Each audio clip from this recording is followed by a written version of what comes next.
দুইটা আমল যদি তুমি করো, দুইটা কাজ যদি তুমি করো, তাহলেই তুমি অলি হতে পারবা।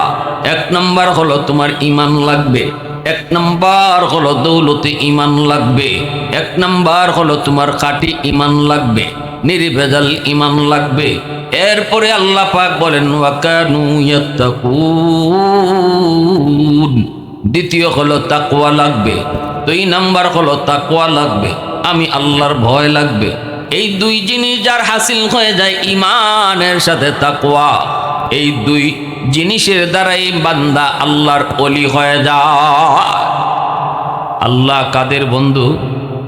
এটা আল্লাহ ডিক্লার দিলেন, ঘোষণা দিলেন, ঈমানওয়ালাদের বন্ধু, ঈমানওয়ালাদের বন্ধু। কিন্তু সকল ঈমানওয়ালারা আল্লাহর বন্ধু না। ওলি শব্দের অর্থ হলো বন্ধু। ওলি শব্দের শাব্দিক অর্থ কি? বন্ধু। আমরা যে বলি ইনি আল্লাহর ওলি, এর অর্থ হইল ইনি আল্লাহর বন্ধু, ইনি আল্লাহ। আল্লাহ সকল ঈমানওয়ালাদের বন্ধু, বাট সকল ঈমানওয়ালারা আল্লাহর বন্ধু না। ঈমানওয়ালাদের ভিতরে কারা আল্লাহর বন্ধু? অন্য আয়াতে আল্লাহ বলেন ইন আউলিয়াউহু ইল্লাল মুত্তাকুন। ঈমানওয়ালাদের ভিতরে যারা মুত্তাকি, ঈমানদারদের ভিতরে যারা মুত্তাকি, পরহেজগার, আমি আল্লাহকে ভয় করে চলে, মসজিদে যেমন আমারে ভয় করে, দোকানে বইয়েও আমারে ভয় করে, ঘরে যেমন আমাকে ভয় করে, সমাজে গেলেও আমাকে ডরায়, সর্ব জায়গায় যারা আমার ভয় নিয়ে চলে আর আমার ভয়ে গুনাহ থেকে বিরত থাকে, আল্লাহ বলেন ঈমানদারদের ভিতরে এরা হলো আমার বন্ধু। সুবহান। কথাটা একটু পরিষ্কার বুঝবেন। হয়তো অনেকে কথাটা বুঝতে পারতেছেন না যে কথাটা তো একরকমই, জিনা একরকম না, একটু বেশ কম আছে। প্রথম কথা হলো আল্লাহ পাকের। আল্লাহ বলতেছেন ও ঈমানদাররা শোনো, ও ঈমানদাররা শোনো, আমি আল্লাহ তোমাদের বন্ধু, আমি আল্লাহ তোমাদের। এরপরে আল্লাহ বলতেছেন তোমরা সবাই আমার বন্ধু না, তোমরা সবাই আমার বন্ধু না। তোমাদের মধ্যে যারা আমারে ডরাইয়া গুনাহ থেকে বাঁচে এরা আমার বন্ধু। সুবহান।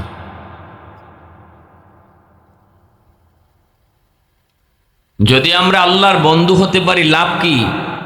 আমার তিলাওয়াতকৃত আয়াত আল্লাহ বলতেছেন আলা ইন্না আউলিয়া আল্লাহ, শোনো নিশ্চয়ই যারা আমি আল্লাহর ওলি, যারা আমার ওলি, ওলির বহু বচন হলো আউলিয়া। শোনো নিশ্চয়ই যারা আমি আল্লাহর ওলি, তাদের জন্য সুসংবাদ আছে। কি সুসংবাদ? কয় লা খাউফুন আলাইহিম, আল্লাহ বলেন এদের কোনো ভয় নাই, দুনিয়াতেও ভয় নাই, আখিরাতেও ভয় নাই। ওয়ালা হুম ইয়াহজানুন, তাদের কোনো পেরেশানি নাই, দুনিয়াতেও নাই, আখিরাতে নাই, কবরেও তাদের কোনো পেরেশানি নাই। সুবহানাল্লাহ। যদি আমি আপনি আল্লাহর ওলি হতে পারি তাহলে পুরস্কারটা আল্লাহ আগেই জানায় দিছেন, আগেই জানায় দিছেন। দুনিয়াতেও তোমার কোনো ভয় নেই, যখনই তোমার সামনে কোনো ভয়ভীতির বিষয় আসবে আমি আল্লাহ তোমার পাশে আছি। সুবহানাল্লাহ। না কোনো ভয় নাই, ভয়ের বস্তু সামনে আসবে ঠিকই, কিন্তু আমি আল্লাহ তোমার সাথে, আমি তোমার সাথে আছি, ভয় নেই, ভয় নেই। আখিরাতের জীবনও তোমার কোনো ভয় নেই, দুনিয়াতেও কোনো পেরেশানি নাই। সন্তান তুমি রেখে যাইতেছ, ধন দৌলত তুমি রেখে যাইতেছ, ছোট ছোট বাচ্চাগুলি তুমি রেখে যাইতেছ। হয়তো তুমি বিদায়ের পর তোমার মধ্যে পেরেশানি কাজ করবে, আমি দুনিয়া থেকে বিদায়ের পর আমার সন্তানগুলি কেমনে চলবে, বউ বাচ্চা কেমনে চলবে, আল্লাহ বলেন এই বিষয়ে কোনো পেরেশানি তোমার নাই, কারণ তুমি চলে আসার পর তোমার ফ্যামিলি, তোমার বাচ্চা, তোমার বিবি প্রত্যেকের জিম্মাদার আমি আল্লাহ নিজে। অন্য আয়াতে আল্লাহ বলেন ইন্নাল্লাযীনা ক্বালু রাব্বুনাল্লাহ সুম্মা ইসতাকামু তাতানাজ্জালু আলাইহিমুল মালায়েকা আল্লা তাখাফু ওয়ালা তাহজানু ওয়া আবশিরু বিল জান্নাতিল্লাতী কুনতুম তুআদুন। আল্লাহ পাক রব্বুল আলামিন এই আয়াতের মধ্যে তিনি কথা জানাইছেন, মৌতের সময় ফেরেশতারা আয়েশা তার সুসংবাদ দিয়ে বলবে, ও আল্লাহর বান্দা, তুমি ভয় পাইতেছো মরণের পর কোথায় তোমার ঠিকানা হবে? জান্নাতে যাবা নাকি জাহান্নামে যাবা? কবরে তোমার কি হালত হবে? তুমি ভয় পাইতেছো না, আমরা রহমতের ফেরেশতারা তোমার সামনে হাজির হয়েছি জান্নাতের সুসংবাদ লইয়া। সুবহানাল্লাহ। আর তুমি পেরেশান, তোমার বিবি বাচ্চার কি হালত? আমরা ফেরেশতারা আল্লাহর পক্ষ থেকে তোমাকে সুসংবাদ জানাই। আল্লাহ পাক রব্বুল আলামিন এদের দেখশন নিবেন, আল্লাহ তাদের জিম্মাদার হয়ে যাবেন। এজন্য আল্লাহ পাক রব্বুল আলামিন কয়, ও দুনিয়ার মানুষেরা শোনো, যদি তুমি আমার অলি হতে পারো এই হলো তোমার পুরস্কার। পুরস্কারটা আল্লাহ আগে বলে দিছেন, অথচ অলি কেমনে হতে হয় এই কথাটা আল্লাহ পরে বলছেন। অলি যদি হতে হয় কেমনে হতে হয় পরে আল্লাহ বলছেন, কিন্তু অলি হইলে পরে পুরস্কার কি আগে কয়ে দিছেন। কেন? এর অর্থ হইল আমাদের আকর্ষণ আগ্রহ বাড়ানোর জন্য। আমাদের আকর্ষণ আগ্রহ, দেখবেন লটারি যে বেছে 30 লক্ষ টাকার লটারি, 40 লক্ষ টাকার লটারি, সে প্রথম এক সুতে খালি আপনারা শুনাইব প্রথম পুরস্কার কি, দ্বিতীয় পুরস্কার কি, তৃতীয় পুরস্কার কি। যেই মাত্র প্রথম পুরস্কার 40 লক্ষ শুনে সাথে সাথে গাড়ির ড্রাইভার গাড়ি আটকাইলে, রিক্সাওয়ালায় রিক্সা পামায়, কয় কি রে সারা জীবন রিক্সা পাইয়া কি হইব যদি একবার একটা লাগিয়ে যায়, ঠিক না নি? গাড়ি থামায়, পথিক তার হাঁটা থামায়া দেয়, পুরস্কার শুই না, আগ্রহ খালি বাড়ে। দ্বিতীয়টা হইল তো হয়, আরে প্রথমটা দ্বিতীয়টা না ভাই তৃতীয়টা পাইল তো আমার আর জীবনে রিক্সা পাওয়া লাগে না। এই ধরনের কথা কয়ে সামনের দিকে আগায়। এরপরে কয় মাত্র 10 টাকা। মাত্র কয় টাকা? জোরে বলেন কয় টাকা? তো ওই যে 40 লক্ষ টাকা কয়ে পুরস্কার, 30 লক্ষ টাকা পুরস্কার, 10 লক্ষ টাকা পুরস্কার কয়ে আগ্রহ বাড়াইছে। ওই আগ্রহের কারণে এই 10 টাকা আর তখন 10 টাকা মনে হয় তো 10 টাকা কি হইতো, 10 টাকা দিয়া লইয়া লই 10 টাকা তো এমনিও পান খাইতে যায়, চা খাইতে যায়, যদি লাগিয়া যায় তখন যায় কয় আমার নামে একটা, আমার বোন নামে একটা, আমার পোলার নামে একটা, আমার হৌরির নামে একটা, ঠিক না নি? তখন 10 টাকা আর 10 টাকা না, মানে 100 টাকা 200 টাকার টিকিট লয়ে লয়। এর আগ্রহ বাড়াইছে, পুরস্কারগুলা সই না। পুরস্কারগুলা আল্লাহ আমাদের খাস তো জানেন তো, আমরা মানুষ বানাইছেন কেন? আমরা যে কি চাই, আমরা যে কি যাতে লুবি এটা তো আল্লাহ বুঝই। এজন্য আল্লাহ আগে আমরা লোক দেখাইছে, ওলি যদি ওইটায় চাও ওইটায় পারো এই পুরস্কার। আল্লাহ আমাদের কাছে জানি তো তোমরা পুরস্কারটা আগে হুনতায় চাও, চাকরি লইবার আগে গিয়া কো বেতন কত, ঠিক না নি? চাকরির নামটা লইলই আগে জিগাও বেতন কত। বেতন যদি বুঝে পড়ে এরপরে জিগায় ডিউটি কিতা, ঠিক না নি? এই জন্য আল্লাহ পাক রব্বুল আলামিন এই তরজে কথা কইছেন। পবিত্র কোরআনুল কারীমের বিভিন্ন জায়গায় আল্লাহ মানুষের তরজে, আমরা যেটা খুব ভালো বুঝি, যেভাবে খুব ভালো বুঝি আল্লাহ এইভাবেই কথা বলছেন। জায়গায় জায়গায় আল্লাহ কসম খেয়েছেন, কিন্তু আল্লাহ কোরআনে কসম কেন খাবেন? আল্লাহর তো কসম খাওয়ার কোনো প্রয়োজন নেই। আল্লাহর কথা এটাই 100, এর উপরে কোনো কথা নাই, ঠিক নি? এরপর আল্লাহ কসম খান কেন আমাদের দিকে লক্ষ্য করে? কারণ আমরা মানুষ কসম খাওয়া কথাকে গুরুত্ব বেশি দেই। না আমি চুরি করছি না, না আমি নেছি না, না আমি নেছি না, এর না তুই নিছত, না তুই নিছত, না তুই চুরি করছ। তখন খুদার কসম আমি নিছি না। তখনই চুপ হয়ে যায়। আরেকজন, বেটা থাম, কসম খেয়ে ফেলছে, নিছে না।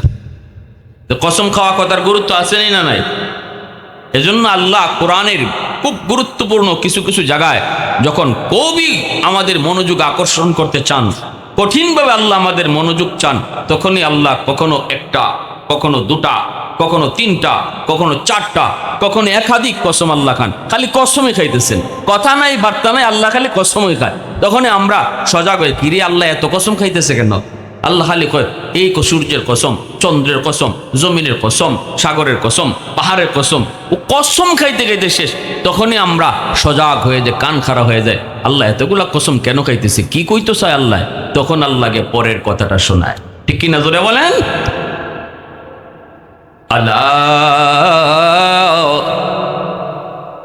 ইন্না আউলিয়া আল্লাহি লা খাউফুন আলাইহিম ওয়ালা হুম ইয়াহজানুন।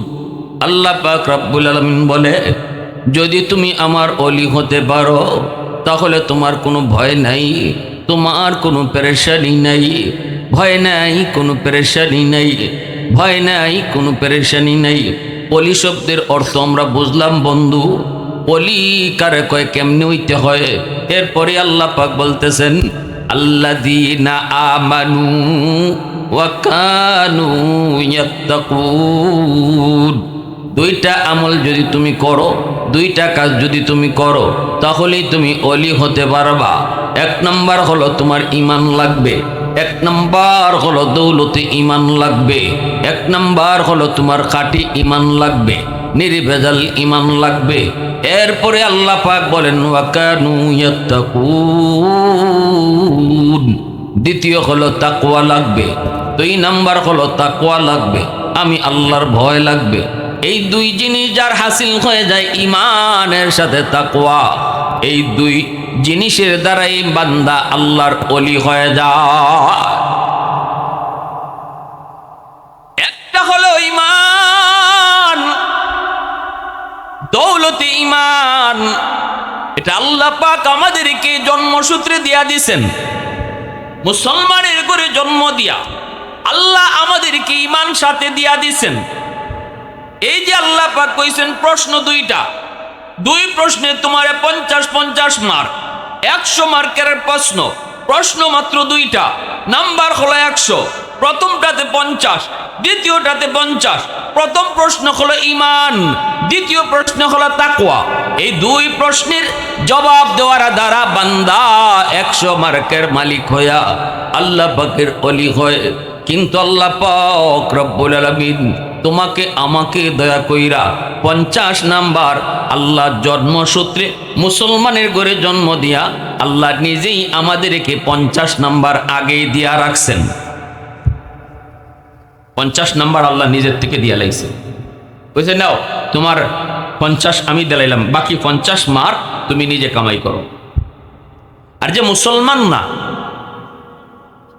যে যার ঈমান নেই, ইহুদি বলেন, খ্রিস্টান বলেন, নাসারা বলেন, হিন্দু বলেন, বৌদ্ধ বলেন, অন্য ধর্মের মানুষ, সে যদি আল্লাহর ওলি হতে হয় তাহলে তার 100 মার্কে নিতে হবে।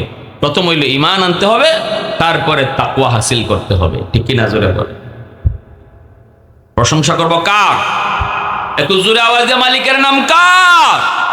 আলহামদুলিমান কাদ্দারা খাইরান ওয়া খাবালা। আলহামদুলিমান কাদ্দারা খাইরান ওয়া খাবালা ওয়া শুকরু লিমান সাওয়ারা হুসনান ওয়া জামালা। ফারদুন সামাদুন আন সিফাতিন খালকি বারিউন রব্বুন আযালিয়ুন খালাকাল খালকা কামালা। লা জিদ্দা ওয়ালা নিদ্দা ওয়ালা হাদ্দা লিমাওলা। লা জিদ্দা ওয়ালা নিদ্দা ওয়ালা হাদ্দা লিমাওলা। আল আনা কামা কানা ওয়ালাম ইয়ালকা যাওয়ালা। আল আনা কামা কানা ওয়ালাম ইয়ালকা যাওয়ালা। মুসলমানের আওয়াজে বলেন আল্লাহু আকবার। ভাইরা বন্ধুরা, এবার আসুন, 1 নম্বর প্রশ্ন হলো ঈমান। ঈমানের প্রশ্নে আমরা আল্লাহর পক্ষ থেকে 50 মার্ক পেয়ে গেছি। এবার আসুন, আমাদের ঈমানটারে নির্ভেজাল করা লাগবে। ঈমানের ভিতরে শিরিক রাখা যাবে না। সাবধান, ভালো করে শুনবেন যুবক। ঈমান আল্লাহ তোমারে, যে ঈমানটা আল্লাহ নিজের গুণে তোমাকে দান করলেন, আমাকে দান করলেন, এই ঈমানটাকে নির্ভেজাল রাখতে হবে। নির্ভেজাল যদি ঈমান বানাইতে হয় তাহলে শিরিকের কাছেও যাওয়া যাবে না। দ্বন্দ্বৌলত দেন কে? সন্তান দেন কে? শান্তি দেন কে? আরো জোরে, আরো জোরে। নাকি বাবার দরবারে গেলে ধনী হওয়া যায়? হ্যাঁ, দরকার গেলে পরে সন্তান নেওয়া যায়? কেউ যদি মনে করে আল্লাহ যেমন পারেন আমার পীর সাহেবও এমন পারে, তাহলে ঈমান আছে না গেছে? আরো জোরে আছে না গেছে?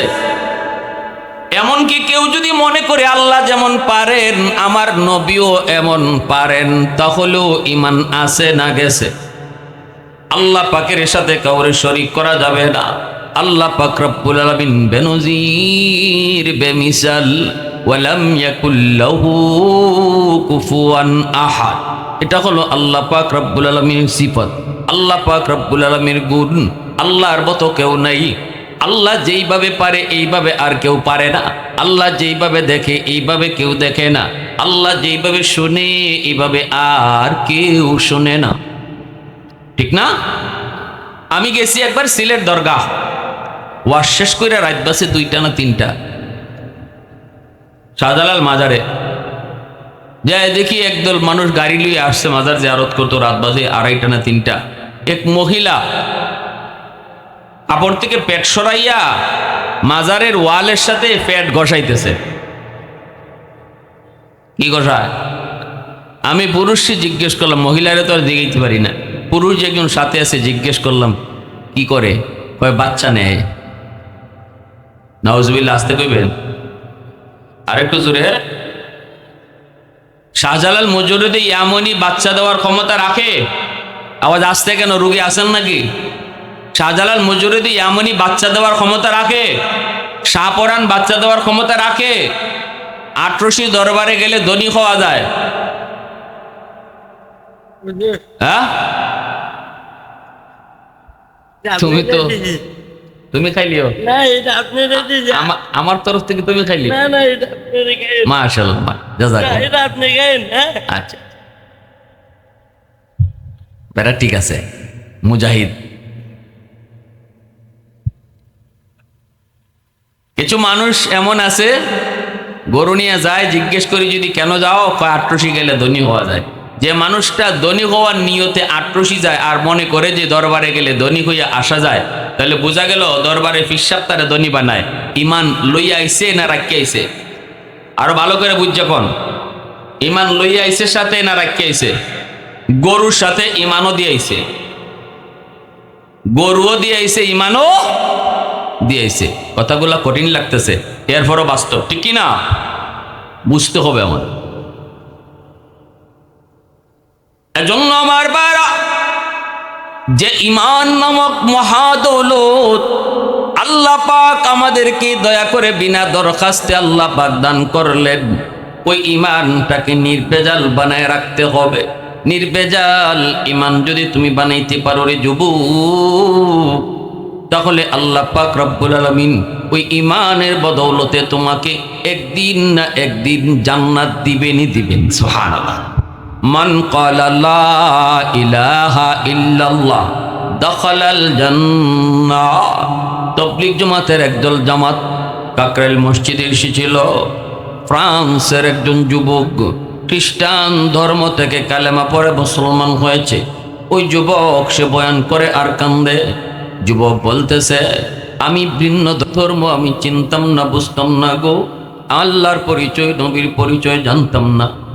আমি শুধু এমন কোনো পাপ নাই, এমন কোনো অন্যায় নেই যে অন্যায় আমি করি নাই। যত অন্যায়, যত অপরাধ, যত গুনাহ আছে সব আমি করেছি। যতই গুনাহ করি অন্তরে শান্তি বাড়ে না, বরং অশান্তি বাড়ে।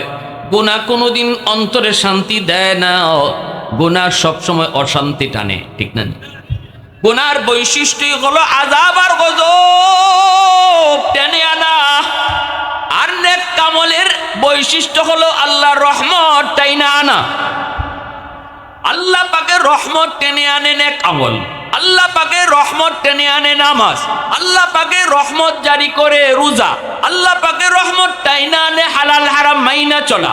কিন্তু যেই মানুষটা সুদ খায়, ঘুষ খায়, যেই মানুষটা যেভাবে মন চায় এইভাবে চলে শান্তি পাওয়ার জন্য, কিন্তু দিন দিন শান্তি শুধু বাড়ে না, অশান্তি বাড়ে, অশান্তি।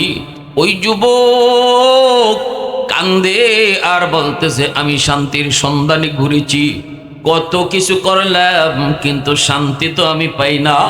একদিন দাওয়াতে তবলিগের সাথীরা আমাকে রাস্তায় আটকায়া দিছে, আটকায়া কয়, যুবক একটু কথা শুনো। আমি তাদের কথাগুলি শুনলাম গো, কেন দুনিয়াতে এসেছি, আবার কোথায় যাব? অল্প 2 মিনিট রাস্তায় দাঁড়ায় দাঁড়ায় কথাগুলো আমি শুনছি, কিন্তু এই কথার মধ্যেই আমি দিলে শান্তি পেয়ে গেছি। আমার গলার মধ্যে একটা 2 তারা 3 তারা ঝুলানো থাকতো সব সময়। মদ, গাঞ্জা, নেশা, জিনা, ব্যভিচার, এমন কোন অপরাধ নাই যে আমি করি নাই, কিন্তু আমি শান্তি পাই না।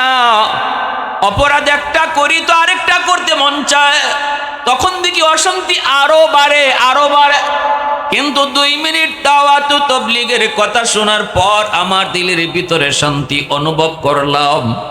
আমি বলতেছি, হুজুর আমাকে একটু মসজিদের ভিতরে নিয়ে যান, আমি আরো কিছু সময় কথা শুনবো। মসজিদের ভিতরে আমার নিয়ে যাওয়া হলো। আমি বসে বসে বয়ান শুনতেছি, এমনভাবে কথাগুলি আমার দিলের মধ্যে লাগতেছে। আমি যেই শান্তির সন্ধানে রাস্তাঘাটে ঘুরি, দিনে রাতে ঘুরি, এই শান্তি আমি 10 মিনিটের বয়ানে পেয়ে গেছি।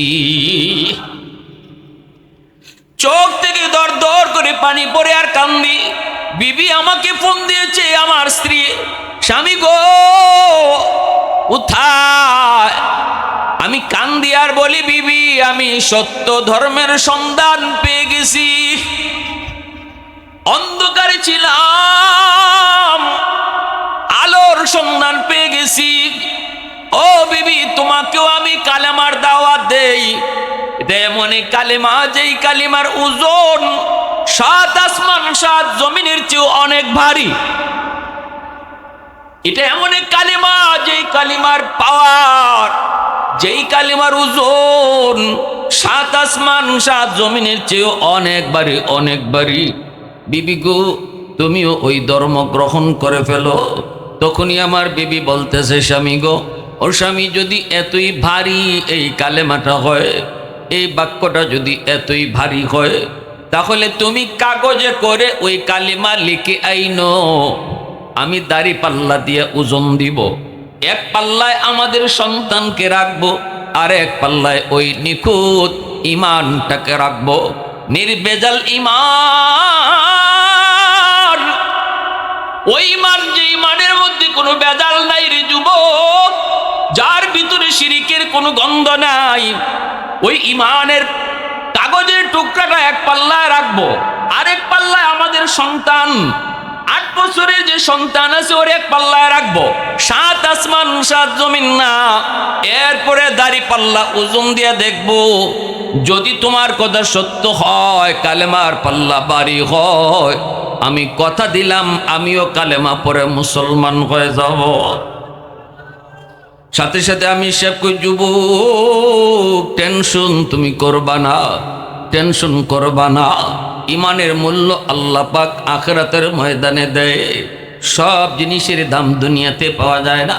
দুনিয়ার বাজারে আলোর দাম মিলে, দুনিয়ার বাজারে পেঁয়াজের দাম বোঝা যায়, চিনির দাম কত জানা যায়, কিন্তু দুনিয়ার বাজারে ইমানের দাম জানা যায় না। ইমানের দাম জানার বাজার হলো আখিরাতের বাজার। এরপর আল্লাহ যদি চায়, দুনিয়াতে আল্লাহ দেখাইতে পারে, এটা আল্লাহ পাকের কুদরত, এটা আল্লাহ পাকের ক্ষমতার ভিতরে। নেও, আমি তোমাকে কালেমা কাগজে লিখে দিলাম, আমার মন বলে কালেমার ওজন আল্লাহ দেখায় দিব। যুবক কাগজের মধ্যে কালেমা লিখে নিয়ে আসলো বাড়িতে, চোখ দিয়া পানি ঝরে, আল্লাহর কাছে কান্দে, কই মালিক, এই কালেমার ভিতরে তো তোমার নাম, তোমার হাবিবের নাম, লা ইলাহা ইল্লাল্লাহু মুহাম্মাদুর রাসূলুল্লাহ। যেখানে তোমার নাম সেখানে তোমার বন্ধুর নাম, দুই নামে যেই কাগজ নিয়ে যাইতেছি মালিক, আজ তুমি তোমার কুদরত একটু দেখায় দিও। যাওয়া মাত্রই বিবিকে ডাক দিয়া বলতেছি, বিবি গো, কই তোমার দাড়ি পাল্লা হাজির করো, কই আমাদের সন্তানকে নিয়ে আসো। দাড়ি পাল্লা হাজির করার পর বাচ্চাটারে এক পাল্লায় বসাইছে, আরেক পাল্লায় কাগজের টুকরা যুবক দেয়, আর আল্লাহর কাছে চোখের পানি জড়ায় কান্দে। এরপরে যুবক কয়, বিবি তুমি পাল্লা টান দাও। বিবি কয়, তুমি টান দাও।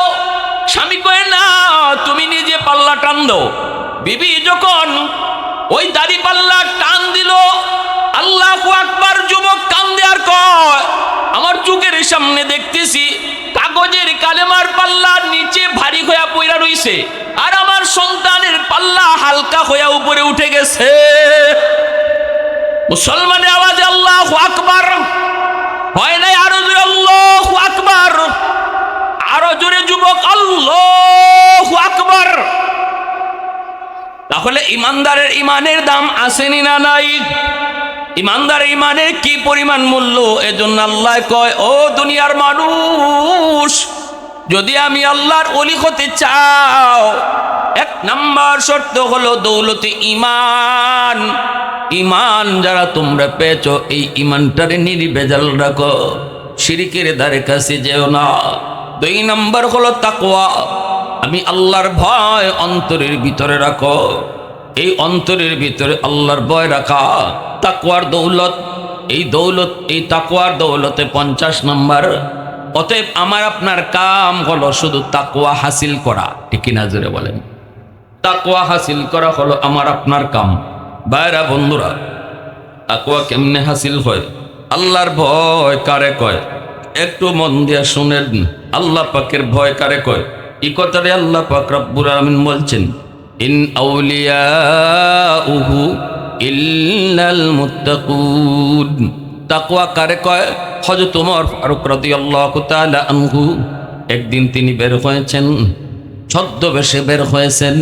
উমর অর্ধ পৃথিবীর বাদশাহ, হযরত ওমর অর্ধ পৃথিবীর বাদশাহ হয়েও তিনি দিনে রাতে মাঝে মাঝে তিনি ছদ্মবেশে বের হতেন গো, জনগণের হালত দেখার জন্য। মরুভূমির ভিতরে পেয়ে গেলেন একজন রাখাল, অনেকগুলি ছাগল রাখালি করে। হযরত ওমর নিজের পরিচয় দিলেন না। ওই যুবককে যা বলতেছেন, যুবক, আমি একজন মুসাফির, প্রচন্ড ক্ষুধা লাগছে, একটা ছাগল আমার কাছে তুমি বিক্রি করে ফেলো, অনেকগুলি পয়সা তোমারে দেব। ছাগল রাখাল ওই যুবক ডাক দিয়া বলতেছে, মুসাফির, ও মুসাফির, ছাগলের মালিক তো আমি নই, আমি তো মাত্র একজন রাখাল, আমি কেমন করে আমার মালিকের ছাগল বিক্রি করব? হযরত ওমর পরীক্ষা নিতেছেন যুবকের ভিতরে আল্লাহর ভয় কি পরিমাণ আছে। আল্লাহর ভয় যার ভিতরে আছে, সে মালিকের চোখে ফাঁকি দিয়েও গুনাহ করতে পারে না, চুরি করতে পারে না।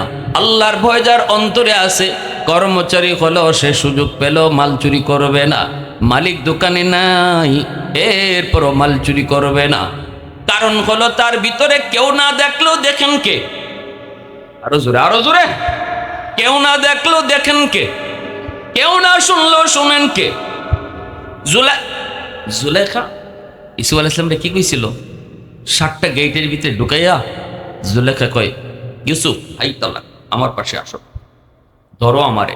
হয়তো ইউসুফ আলাইহিস সালাম বলেন, ইন্নী মাআযাল্লাহ, আমি আল্লাহকে ভয় করি, সাবধান, সামনে আগাইও না। জুলেখা কই, গান আল্লাহ হইতে কই তুমি ইগানো আল্লাহ করতে গাইল? নাও, ওই যে আমার শোকেসের উপরে ছোট্ট একটা দেবতা আছে, এই দেবতার মুখটা ঢেকে ফেলতেছি। জুলেখা কাপড় দিয়ে তার মূর্তি যে একটা ছিল ছোট মূর্তি, এই মূর্তির মুখটা কাপড় দিয়ে ঢেকে ফেলছে। ঢেকে বলতেছি, ইউসুফ, এই যে দেখো, দেখ, আমরা ভগবানের মুখও আমি ঘুরে ফেলছি, এখন কেউ দেখবে না, তুমি আর আমি। আউযুবিল্লাহ জোরে বল। আল্লাহ ছাড়া গায়রুল্লাহর পূজা যতজনে করে প্রত্যেকেই যার যার ভগবান রে মুখ ডাকতে পারে, ভগবানের ভাষাত লাথি মাইরা গাঙ্গ ফালাইতে পারে। এই জাত ভগবান, ঠিক না নি? মুসলমান একমাত্র যারা আল্লাহ কয়, ওই আল্লাহর মুখ কোনোদিন ঘোরা যায় না, আল্লাহর চোখে কোনোদিন ফাঁকি দেওয়া যায় না। ইসুফ আলাইহিস সালাম বলছেন, তুমি যারে ভগবান বলো এই ভগবানের মুখ দেখা যায়, কিন্তু আমি যাকে আল্লাহ বলি তারে কোনোদিন কেউ মুখ ডাকতে পারে না। পানির ভিতরে যাও সেখানেও আমার আল্লাহ, রাতের অন্ধকারে যাও সেখানেও আল্লাহ, দরজা বন্ধ করে রাখছো সেখানেও আল্লাহ। উস্তাদের চোখে ফাঁকি দিতেছো কিন্তু আল্লাহর চোখে ফাঁকি দেওয়া যায় না। বাপ মার চোখে ফাঁকি দেওয়া যায়, আল্লাহর চোখে ফাঁকি দেওয়া যায় না। হযরত ওমর ফারুক রাদিয়াল্লাহু তাআলা আনহু ওই যুবককে পরীক্ষা নিতেছেন, যুবক একটা ছাগল বিক্রি করে ফেলো। কয় না, বিক্রি করা সম্ভব না, কারণ আমার মালিকের ছাগল। কেমন করে মালিকের ছাগল আমি বিক্রি করব? আমি তো মালিক না। হযরত ওমর তখন বলেন, যুবক একটা ছাগল যদি তুমি বিক্রি করে ফেলো তোমার মালিক টের পাবে না। এতগুলি ছাগলের পাল, একটা ছাগল যদি বিক্রি করে ফেলো তোমার মালিক টের পাবে না। একটা ছাগল তুমি বিক্রি করে ফেলো। যুবক কয় না, মালিক আমার বড় চালাক, বের করার সময় গুনে গুনে বের করে, ঢুকানোর সময় গুনে গুনে ঢুকায়। হযরত ওমর কোন তাই নাকি? এ তো মালিক বড় চালাক বলেছি। ওমর ওই যুবককে বলেন, যুবক তাহলে বলো আরেকটা সুযোগ তোমাকে আমি দেই। একটা ছাগল যখন তোমার মালিক গনে কম পাবে তখন তুমি বলবা কাদ আকাল্লাহু যিব। যদি জিজ্ঞাসা কিরে একটা ছাগল কম কেন, তখন তুমি বলবা বাঘ খেয়ে ফেলেছে। কি বলবা? বাঘ। যুবক বলতেছে, মুসাফির এই কথাটা যদি আমি বলি তাহলে আমার মালিক বিশ্বাস করবে গো, কারণ জীবনে আমি কোনোদিন আমার মালিকের সাথে মিথ্যা কথা বলি নেই, কোনোদিন আমি মিথ্যা বলি না। অতএব যদি বলি বাঘ খেয়ে ফেলেছে তাহলে মালিক বিশ্বাস করবে, 100% বিশ্বাস করবে, আমার উপরে কোনো সন্দেহ করবে না। কিন্তু মুসাফির জবাব দিয়ে যাও, জবাব দিয়ে যাও, দুনিয়ার মালিক রে আমি বাঘ খাইলিছে কইয়া আমি ধোঁকা দিতে পারলাম, আইনাল্লাহ আমি আমার আসমানের মালিক রে কই রাখবো? आवाज दिया कहो ना सुबहान अल्लाह। और एक गुजरे सुबहान अल्लाह। फारूक तेरा नाम से इस्लाम रहेगा, फारूक तेरा नाम से इस्लाम रहेगा, दुनिया की अदालत में तेरा नाम रहेगा, दुनिया की अदालत में तेरा नाम रहेगा।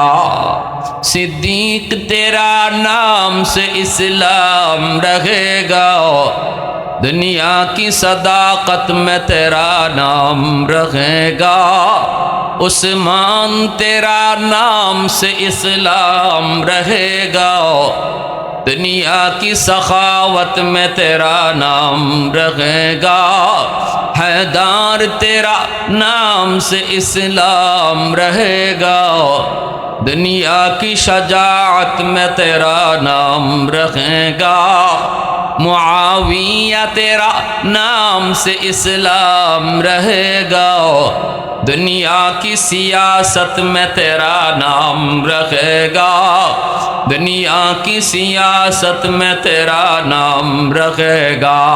ला इलाहा इल्लल्लाह। सबाई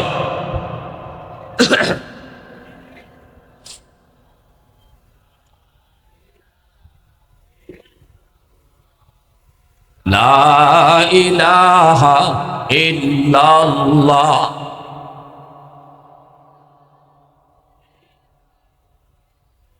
ला इलाहा इल्लल्लाह।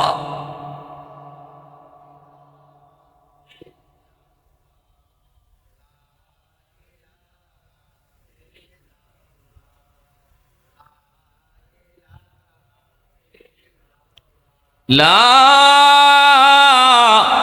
ইলাহা ইল্লাল্লাহ মুহাম্মাদুর রাসূলুল্লাহ।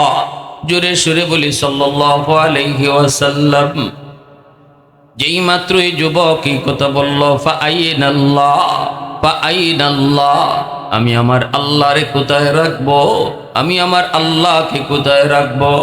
হযরত ওমর যুবককে বুকে নিয়ে টান দিয়া গলার সাথে গলা, বুকের সাথে বুক মিলে কপালে চুমু খায় আর বলতেছে, যুবক চিনুনি আমি মুসাফিরকে, আমি ওমর, আমি অর্ধ পৃথিবীর ওমর, মদিনার খলিফা। সুবহানাল্লাহ। ছাগল কিনতে আসি নাই তোমার ভিতরে আল্লাহর ভয় তাকওয়া কি পরিমাণ আছে পরীক্ষা নিতে আইছি। আর আমি আল্লাহর দরবারে শুকরিয়া আদায় করি, আমার রাজ্যের ভিতরে যেই যুবকের দিলে আল্লাহর ভয় এমন, আমি ওই রাজ্যের ক্ষমতা, ওই রাজ্যের শাসন ব্যবস্থা চালাইতে সাহস পাই। আমি আল্লাহর কাছে আশাবাদী, এমন যুবক যতদিন আমার দেশে থাকবে, এমন যুবক যতদিন আমার সমাজে থাকবে, এমন যুবক যতদিন আমার গ্রামে থাকবে, অবশ্যই আল্লাহর রহমত জমিনে চলবে। কারণ আল্লাহ পাকের রহমত, আল্লাহ পাক রব্বুল আলামিন কয়, জাননি জমিনকে আমি আল্লাহ বহু আগেই ধ্বংস করে দিতাম। ধ্বংস করি না শুধু 4 দলের কারণে, নইলে জমিনের ভিতরে যেই পরিমাণ গুনাহ হয়, যেই পরিমাণ অন্যায় হয়, বহু আগেই জমিন ধ্বংস হয়ে যেত। জাননি আলা কুল্লা ইয়াউমিন ওয়াল আরদু ইস্তাজিলু রাব্বাহু ওয়াল মালাইকাতু ইস্তাজিলু রাব্বাহু ওয়াল বাহরা ইস্তাজিলু রাব্বাহু। আল্লাহ পাক বলে, জমিন কয় মালিক অনুমতি দিবায়নি। ওই যে দেখো না নাফরমান, নামাজটা না পড়ে কেমনে জমিনের উপর দিয়ে হাঁটে, একটু অনুমতি দিবাইনি। ওই না বেনামাজিকে আমি জমিন গিলে ফেলবো, সুদখোরকে আমি জমিন গিলে ফেলবো, ঘুষখোরকে আমি জমিন গিলে ফেলবো। বাজারে সুদখোর ব্যবসায়ী আসেনি না নাই? 10,000 20,000, 20,000 টাকায় 25,000, এভাবে লাভ নিয়ে যারা ব্যবসা করে এরা সুদখোর। লানা রাসূলুল্লাহ সাল্লাল্লাহু আলাইহি ওয়াসাল্লাম আকিলার রিবা ওয়া মুকিলাহু ওয়া কাতিবাহু ওয়া শাহিদাইহি। আল্লাহর নবী বলেন, ওই সুদখোরের মাথার উপরে আল্লাহর নবীর লানত, আল্লাহর নবীর লানত। অতএব ওই সুদখোরকেও জমিন হাঁটতে দিতে চায় না, ঘুষখোরকেও জমিন হাঁটতে দিতে চায় না। আমাদের সমাজে আবার কিছু ঘুষখোর আছে, বিচার পঞ্চায়েত করতে গিয়েও ঘুষ খায়। 500 টাকা দিলে বিচারের রায় ঘুরাইয়া দেয়, এমনও আছে। আপনাদের সমাজে না হইলেও বিভিন্ন সমাজে আছে, টাকা খাইয়া বিচার করে, এমনও আসেনি না নাই? জমিন কয় মালিক অনুমতি দিবাইনি, ওই নাফরমানকে আমি জমিন গিলে ফেলবো।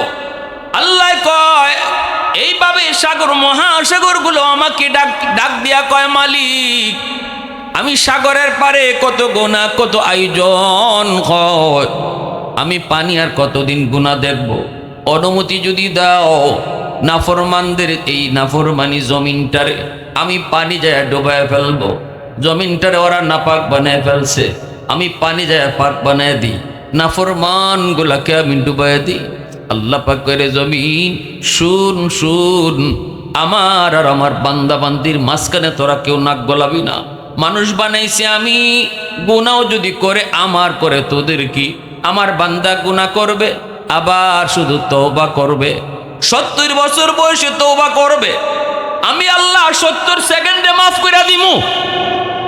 60 বছর বয়সে গুনাহ করবে, 60 বছর বয়সে তওবা করবে, 60 মিনিট লাগাইতাম না, 60 সেকেন্ডে মাফ করে দিমু। কারণ জানোস কি, মানুষকে আমি আল্লাহ কত আদর করে বানাইছি। আল্লাহ পাক আসমান আমি আল্লাহ বানাইলাম কুন ফায়াকুন বইলা, জমিন আমি বানাইছি কুন ফায়াকুন বইলা, ফেরেশতা আমি বানাইছি কুন ফায়াকুন বইলা, জান্নাত জাহান্নাম বানাইছি কুন ফায়াকুন বইলা। ফেরেশতা বানাইতে বলছি কোন হয়ে গেছে, জমিন বানাইতে বলছি কোন হয়ে গেছে। জান্নাত বানাইতে বলছি, কোন হয়ে গেছে, কিন্তু এই মানুষ যখন আমি আল্লাহ বানাবো, কোন ফায়াকুন বলে মানুষ বানাই নাই। মানুষ বানাইবার সময় আমি আল্লাহ আমার কুদরতি হাত খলাকতু বিয়াদাইয়া, এই হাত দিয়ে আমি মানুষ বানাইছি। চেহারাটা আমি আল্লাহ নিজের হাতে বানাইছি, কপাল আমি আল্লাহ নিজের হাতে বানাইছি। কারণ এই কপাল দিয়া বান্দা আমার কদমে সেজদা দিবে। এজন্যই একজন মানুষ ওয়াজ মাহফিলে বসার আগে এসেছিল গুনাহগার, কিন্তু বৈশা যদি দিলে নিয়ত করে মালিক আর গুনাহ করবো না, বসার আগে গুনাহগার, তওবা করার সাথে সাথে আল্লাহর বলি। ভাইরা বন্ধুরা, মনে রাখবা, সব কাজে সময় লাগে। চেয়ারম্যান হতে সময় লাগে, মেম্বার হতে সময় লাগে, ভালো একজন ব্যবসায়ী হইতে সময় লাগে। সময় লাগে না শুধু আল্লাহর ওলি হইতে, আল্লাহর ওলি হইতে সময় লাগে না। 10 সেকেন্ডের মধ্যে একজন মানুষ আল্লাহর ওলি হতে পারে যদি নিয়ত করে, পাক্কা ইরাদা করে, মালিক ভুল করেছি গো, আর জীবনে ভুল করব না। আল্লাহ পাক রব্বুল আলামিন কয়, ওই তওবার লগে লগে তার নাম আমি আল্লাহ ওলির তালিকায় উঠায় দেই। জোরে কোন সুবহানাল্লাহ। এজন্য আল্লাহ পাক জমিনকে ধমক দেয়, সাগর মহাসাগরকে আল্লাহ ধমক দেয়। ধমক দিয়ে আল্লাহ কয়, শুন, 4 দলের কারণে আমি জমিন টিকায় রাখছি। লাউলা মাশাইখ রুকা ওয়াশ-শাবাব খুশা ওয়াল আতফাল রুদ্দা ওয়াল আনআম রুদ্দা লাজআলতুস সামাআ হাদিদা ওয়াল আরদা খাফসাফা ওয়াত তুরাবা রামাদা ওয়ামা আনজালতু মিনাস সামাই কাতরা ওয়ামা আনবাততু মিনাল আরদি নাবাতা বাল আনজালতু আলাইকুমুল আযাবা সাব্বা। আল্লাহ পাক বলতেছে, 1 নাম্বার হলো জমিনের ভিতরে আমার কিছু বৃদ্ধ বান্দা বান্দি আছে, চুল দাড়ি সাদা হয়ে গেছে, নামাজ পড়তে তার বড় কষ্ট হয়, রুকুতে গেলে পরে তার কোমর ব্যথা করে, সেজদায় গেলে পরে তার হাঁটুতে রোগে টান দেয়। আমার বান্দা বৃদ্ধ বানাইছি আমি আল্লাহ, বুড়া বানাইছি আমি তারে, কিন্তু কষ্ট হওয়ার পরেও সে আমাকে রুকু করতে ভুলে না। এই কষ্ট হয়, এরপরও সেজদা দিতে ভুলে না। কষ্ট করে করে যখন রুকু করে সেজদা দেয়, ওই সেজদার দিকে তাকাইলে এই জমিনের প্রতি আমি আল্লাহর মায়া লেগে যায়। এরপর আল্লাহ পাক কয়, ওয়াশ-শাবাবু খুশা। 2 নম্বর দল হলো জমিনের ভিতরে কিছু যুবক, যেই যুবকগুলি যৌবনে পাগলামি করে না, যৌবনে সে আমি আল্লাহরে ভয় করে চলে, যৌবনে বাপ মা সেবা করে, যুবক যৌবনে মাথায় টুপি, মুখে সুন্নতি দাড়ি রাখে, যেই যুবক যৌবনে গুনার কাজে যায় না, যেই যুবক যৌবনে গানের আয়োজন করে না, যেই যুবক যৌবনে মুরব্বীদের সাথে বেয়াদবি করে না, অন্তরে আল্লাহর ভয়, দিলের ভিতরে আল্লাহর প্রেম, আল্লাহ কয় ওই যুবকের কারণেও আমি জমিন টিকায় রাখি। ওয়াল আতফাল রুদ্দা। আল্লাহ পাক কই জানুনি 3 নাম্বার দল হলো জমিনের ভিতরে কিছু শিশু বাচ্চা আছে, ওই শিশুগুলার কোনো গুনাহ নাই, আসমানি জমিনি গজব যদি জমিনে আসে, শিশু বাচ্চাগুলা এরাও গজবের ভিতরে পইরা যায়, অথচ শিশুদের কোনো গুনাহ নাই, কোনো দোষ নেই। আমি যখন দেখি ঘরের মধ্যে কিছু অবুঝ নিষ্পাপ সন্তান আছে, মাসুম কিছু বাচ্চা আছে, আমি তখন আযাবটারে আটকাইয়া আমার রহমতরে আগে বাড়ায়া দেই। কারণ আমি আল্লাহ দেখতেছি এই বাচ্চাটার কোনো দোষ নাই, কোনো গুনাহ নাই, কিন্তু ভূমিকম্প যদি হয়, গুনাহগারদের কারণে যদি জমিনে ভূমিকম্প হয়, বাড়ি যদি ধসে যায়, গুনাহগারের সাথে ওই নিষ্পাপ অবুঝ বাচ্চাটাও মাটির নিচে ধসে যায়, অথচ তার কোনো দোষ নাই, ওই বাচ্চাটার উসিলায় আমি আল্লাহ জমিন টিকায় রাখি। এজন্য অবুঝ নিষ্পাপ মাসুম বাচ্চাদেরকে মারবেন না, অযথা ধমক দিবেন না, গালাগালি করবেন না।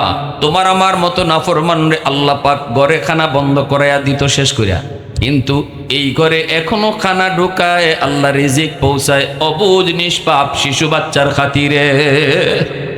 কারে তুমি মারো, কারে তুমি বকো। ওয়াল আনআম রুদ্দা। 4 নম্বরে আল্লাহ বলেন, গরু ছাগল পশু পাখি হাঁস মুরগি, এদের উপরে শরীয়তের কোনো বিধান নাই, নামাজ গরুর উপরে ফরজ না, বিড়ালের উপরে রোজা ফরজ না।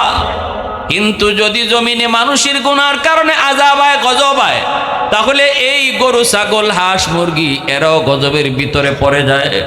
যার কারণে আমি আল্লাহ এই জমিনটারে এই পশু পাখির কারণেও টিকায় রাখি, বাঁচায় রাখি। ইন্না রহমতি সাবাকাত আলা গজবি, আমার রহমতকে আমি গজবের আগে পাঠায় দিই। ভাইরা বন্ধুরা, এরপরে আল্লাহ কয়, যদি চার দল না থাকতো লাজালতুস সামাআ হাদিদা, আসমানকে আমি আল্লাহ লোহা বানায় দিতাম। ওয়াল আরদা খাফসাফা ওয়াত তুরাবা রামাদা, জমিনকে আমি আল্লাহ তামা বানায় দিতাম। ওয়ামা আনজালতু মিনাস সামাই কাতরা, এক ফোঁটা রহমতের বৃষ্টি জমিনে নাজিল হতো না। ওয়ামা আম্বাতু মিনাল আরদি নাবাতা, একটা শস্যের দানাও জমিনে উঠতো না। বাল আনজালতু আলাইকুমুল আযাবা সাব্বা, বরং পর পর পর পর আযাব আর গজব দিয়ে আমি ধ্বংস করে দিতাম। কারণ জরিপ যদি করো তাহলে দেখবা বেনামাজির সংখ্যা নামাজির চেয়ে বেশি না। সমাজে জরিপ করো, বেনামাজির সংখ্যা বেশি। বাজারে জরিপ করো, দেখবা বেনামাজি দোকানদারের সংখ্যা বেশি। ঘরে জরিপ করো, দেখবা এখানেও বেনামাজির সংখ্যা বেশি। তাহলে নেকির চেয়ে গুনার পরিমাণ বেশি জমিন রাখার কথা না। যেই জমিনে নেকি কম, গুনাহ বেশি, এই জমিন আল্লাহ রাখবার কথা না।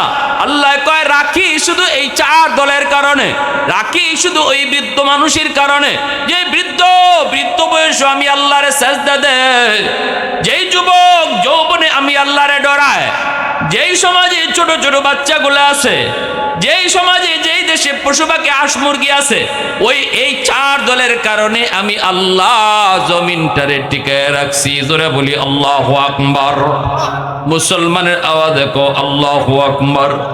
তাহলে বাইরা বন্ধুরা, এই যে আল্লাহ পাক বললেন, বান্দারে যদি আমার ওলি হতে পারো তাহলে তোমার এই পুরস্কার। কেমনে ওলি হইবা? দুই কাজের দ্বারা, এক হলো ঈমান, আরেক হলো তাকওয়া। তাকওয়া কারে কয়? আল্লাহর ভয় কেমনে হাসিল হয়? আল্লাহ পাক বলে, ইয়া আইয়ুহাল্লাযীনা আমানুত্তাকুল্লাহ ওয়া কুনু মাস সাদিকিন। আল্লাহ বলতেছে তাকওয়া হাসিল করার পথ হইল যারা মুত্তাকি, যারা নেককার, যারা আল্লাহওয়ালা, তাদের সোহবতে যাও, তাদের পাশে যাও, আল্লাহওয়ালাদের সাথে চলো। বেনামাজির সাথে চললো না। বেনামাজির সাথে চললে বেনামাজি হয়, নামাজির সাথে চললে নামাজি হয়, ঠিক কি না? আল্লাহওয়ালাদের সাথে চলো, উলামায়ে কেরামের সাথে চলো, তাদের পাশে যাও, তাদের কথা শোনো। যে মানুষটা বেশি বেশি আল্লাহওয়ালাদের সাথে চলবো, আল্লাহ তারে খুব দ্রুত দৌলতে তাকওয়া, যেই তাকওয়ার কারণে সে আল্লাহর ওলি হয়, ওই তাকওয়া নামক দৌলত আল্লাহ তারে দান করো। তাহলে আল্লাহর ওলি হইতে হলে আল্লাহর ওলিদের কাছে যাওয়া লাগবে, ঠিক না? জোরে বলেন। কিন্তু আল্লাহর ওলি চিনবেন কি কইরা? আল্লাহর ওলি নিজে নিজে চিনবেন না আপনারা। আল্লাহর ওলি চিনতে হলো আলেমদের কাছে যাইতে হবে, ঠিক না? নাইলে ভুল জায়গায় চলে যাবেন। কেউ পানির উপর দিয়ে দৌড় দিছে, এটা আল্লাহর ওলি হওয়ার জন্য আলামত না। বাতাসের উপর দিয়ে কেউ বাতাসে উঠতেছে, এটাও আল্লাহর ওলি হওয়ার লক্ষণ না।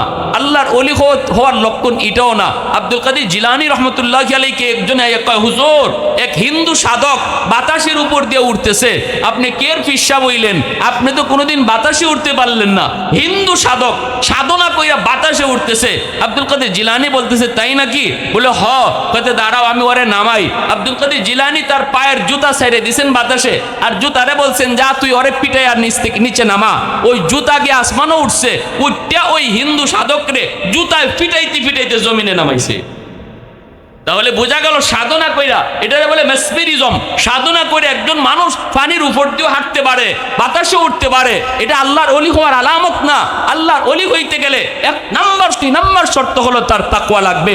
তাকওয়া শব্দের অর্থই হলো গুনাহ ছাড়তে হবে। একজন মানুষ গুনাহ কইরা কোনোদিন সে আল্লাহর ওলি হতে পারবে না। একজন মানুষ নামাজ না পড়া কোনোদিন আল্লাহর ওলি হতে পারবে না। একজন মানুষ পাক পবিত্রতা না চিন্না কোনোদিন সে আল্লাহর ওলি হতে পারবে না। এটা আল্লাহর সিদ্ধান্ত।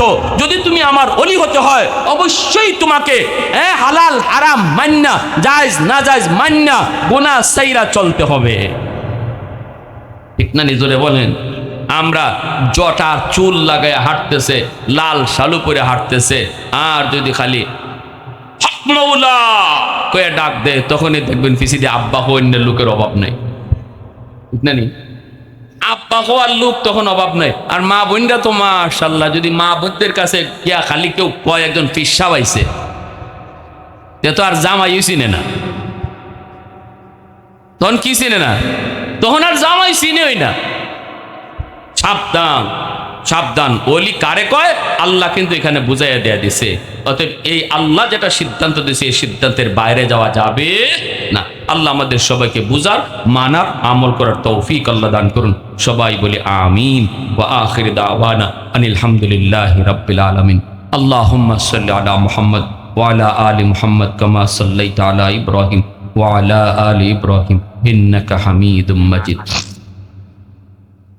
প্রবাসে আছে অনেকে মারা গেছেন, তাদের জন্য দোয়া, সবার জন্য, যুবকদের জন্য দোয়া, কবরস্থানবাসীদের জন্য দোয়া। আলহামদুলিল্লাহ আলহামদুলিল্লাহিল্লাযী হাদানা লিহাদা ওয়া মা কুন্না লিনাহতাদিয়া লাউলা আন হাদানাল্লাহ লাকাদ জাআত রুসুলু রাব্বিনা বিল হক রব্বিরহামহুমা কামা রাব্বায়ানি সগীরা।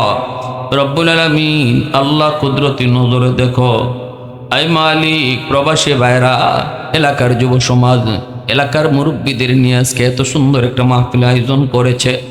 এই আমলখানা যদি তোমার দরবারে পছন্দনীয় হয়, এর উসিলায় আমাদের প্রত্যেকের জীবনের সব গুনাহ খাতা তুমি মাফ করো। ও মালিক, জানি না আমাদের কার মা নাই, কার বাবা নাই। যার মা নাই সে জানে মা কত বড় নিয়ামত, যার বাবা নাই সে জানে বাবা কত বড় দৌলত। আল্লাহ দয়া করে আমাদের আম্মা আব্বার কবরকে জান্নাতের টুকরা বানাও। আল্লাহ দাদা দাদি, নানা নানি, শ্বশুর শাশুড়ি, বিবি বাচ্চা, ভাই বোন, ডাইনে বামে সামনে পিছনে যত মুর্দেগান, আল্লাহ সবাই রে তুমি মাফ ফরমাও। পাশেই একটা কবরস্থান, যত মুর্দেগান এই কবরে শায়িত, আল্লাহ দয়া করে তাদের প্রত্যেকের কবরকে জান্নাতের বাগিচা বানাও। ও আল্লাহ, তাদের আওলা তাদের পক্ষ থেকে হাত বাড়ায় দোয়া করতেছে, আল্লাহ দয়া করে প্রত্যেকের কবরখানার শান্তি তুমি বাড়ায় দাও, অশান্তি থাকলে তুমি দূর করে দাও। মাওলায়ে কারীম, আম্মা আব্বা যাদের জীবিত নেক হায়াত দাও, বিবি বাচ্চা ভাই বেরাদের নেক হায়াত দাও। আমার প্রবাসী ভাইয়েরা প্রবাসে আছে, নিরাপদে রাখো, রুজি রোজগারে বরকত দাও। আপনজন প্রিয়জনের কাছে নিরাপদে ফিরে দাও। প্রতিটা যুবকরে নামাজি দিনদার বানাও। এই এলাকার প্রতিটা যুবককে পাক্কা নামাজি দিনদার বানাও। মা ভক্ত, বাবা ভক্ত সন্তান বানাও। আয় আল্লাহ, গুনাহমুক্ত জীবন গঠন করার তৌফিক তুমি দান করো। আমরা যারা এখানে আইলাম বইলাম, আমাদের প্রত্যেকের নাম তুমি ওলির তালিকায় উঠায় দাও। আমরা কাটি দিলে তওবা করতেছি, আর জীবনে গুনাহ করব না গো আল্লাহ। দয়া করে আমাদের নামটা ওলির খাতায় উঠায় দাও। গুনার প্রতি আমাদের অন্তরে ঘৃণা জন্মায় দাও, নেক কাজের প্রতি আগ্রহ তুমি বাড়ায় দাও। মা বোনদেরকে মাফ করো। সাহায্য সহযোগিতা যে যেখান থেকে যেভাবে করছেন এই মাহফিলে, প্রত্যেকের সহযোগিতাকে নাজাতের উসিলা বানাও।